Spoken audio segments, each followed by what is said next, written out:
on, y'all. So there's a big old fight between Tucker Carlson and Ben Shapiro now, and he kind of shocked the whole conservative world when he issued the groundbreaking soundbite, Ben Shapiro doesn't care about America. Now, look, I know most everybody on this channel has what I call early onset redneck, okay? But we're still capable of complex thinking. I mean, you don't care about America, that's a pretty dadgum big soundbite, right?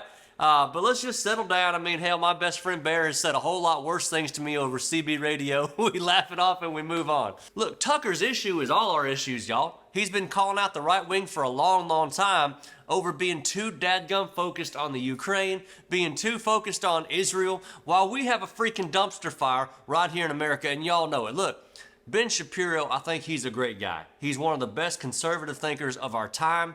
And being a Southerner, when I watch his videos, I do have to put it on like 0.5 speed, otherwise I'm not going to understand a dadgum word that comes out of his mouth. But look, Ben has done interviews with me on the Daily Wire. He's helped me a lot, and I think he's a great human being. With all that said, I'm still on Team Tucker for this one, and I'm going to tell you why. So I got a buddy, a really good friend of mine, who just a few years back, he'd been looking forward to deer season all season long. He bought himself a couple new box blinds. He planted a bunch of food plots. He even got a truck, like a farm truck, that he was just going to use for the property. He was so fired up about it. And then we had a big old storm come through, and it knocked down a ton of timber on his neighbor's property. Well, just having a big old heart like he does, he found out his neighbor had all this timber fall, and he was on the bulldozer every waking moment that he would have been out there hunting, that he prepared for on his own land. And the whole time, his kids are begging him to go out hunting. He's like, no, I got to help my neighbor. His nephews are saying, would you take me hunting? He said, I will as soon as I help my neighbor later. And all that kind of thing. And the whole thing went on, and he missed the entire hunting season. It built up resentment with his kids. It built up resentment with his nephews. He didn't take care of his own property because he just got so laser focused on the dadgum timber that needed to be moved on about a mile away.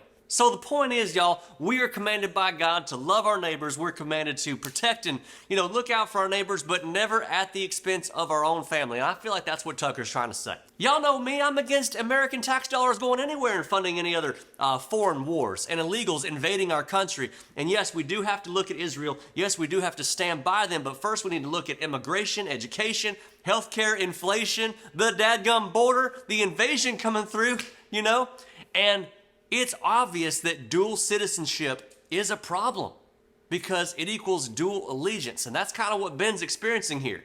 You cannot be so dadgum focused on your neighbors and your allies while America is getting both of its legs amputated, and just be fine with that. I did this ancestry thing about a year ago, and it turns out that my roots are deeply Scandinavian, which is pretty cool because I got Viking blood, Scottish, and Irish, okay? So I'm gonna live to be about 116 years old. If something tragic went down in any of those countries, you better believe I'm gonna have something to say about it. However, my allegiance has to be America first. And I do believe that Thomas Jefferson said it best when he said, peace, commerce, and honest friendship with all nations, entangling alliances with none.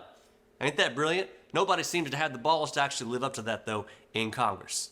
God has already got Israel's back. Meanwhile, America's going, hey, God, I think you need our help. I mean, come on. America is not your 1-800 cash now. And we don't need to be sounding like that guy in Oh Brother, Where Art Thou? Where, remember, folks, Jesus saves, but George Nelson withdraws.